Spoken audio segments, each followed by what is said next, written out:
Depuis quelques jours, c'est l'effervescence dans les vignobles. Comme chaque fin d'été, exploitants savoyards et hauts-savoyards vendangent les cépages arrivés à maturité. Mais cette année, pour beaucoup d'entre eux, la récolte s'annonce moins bonne. En cause, la maladie du mildiou, mais aussi et surtout une météo capricieuse qui a mis à mal leurs exploitations. Les bourgeons sont sortis dès la fin mars, début avril, en fonction des secteurs, suivant la précocité des secteurs et des cépages, parce qu'il a fait très chaud. Et après, malheureusement, dès la seconde partie du mois d'avril, il y a eu des épisodes de gel, plusieurs nuits consécutives ou pendant quasiment une semaine. Et ensuite, des températures pas vraiment de saison où il faisait quand même très froid. Donc il y a des vignes qui ont gelé malheureusement. C'était très hétérogène.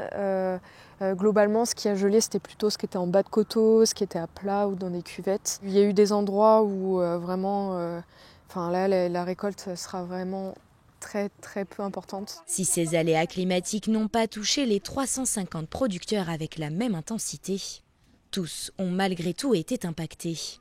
Exemple chez ce viticulteur installé à Corbonneau, qui s'attend cette année à récolter 30 tonnes de raisins au lieu de 60. Cette année assez compliquée, on a déjà eu du gel au printemps le 19 avril, donc qui a bien compromis la récolte. On en a perdu bien la moitié lors de ces gelées.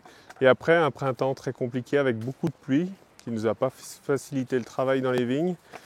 Et la pousse de la vigne a été lente et compliquée. Et il y a eu encore un phénomène de coulure, c'est-à-dire que les grappes ne sont pas allées au terme de leur maturité. Même chose du côté de Saint-Baldoff au domaine Richel, victime à la fois des gelées, de la grêle, mais aussi d'un excès d'eau et de la sécheresse. C'est dur à estimer, après on a fait des estimations quand même, On sait qu'à peu près la surface, j'ai 1,75 hectare sur 6,5 hectares qui ont gelé à 95%, d'autres qui ont gelé entre 30 et 50%, mais on est plus autour des 35%.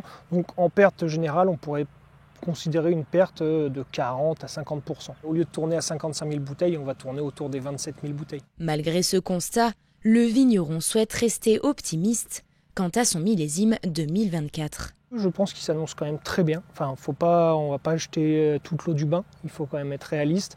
Oui, ça va faire des petites quantités, c'est ça qu'il faut voir.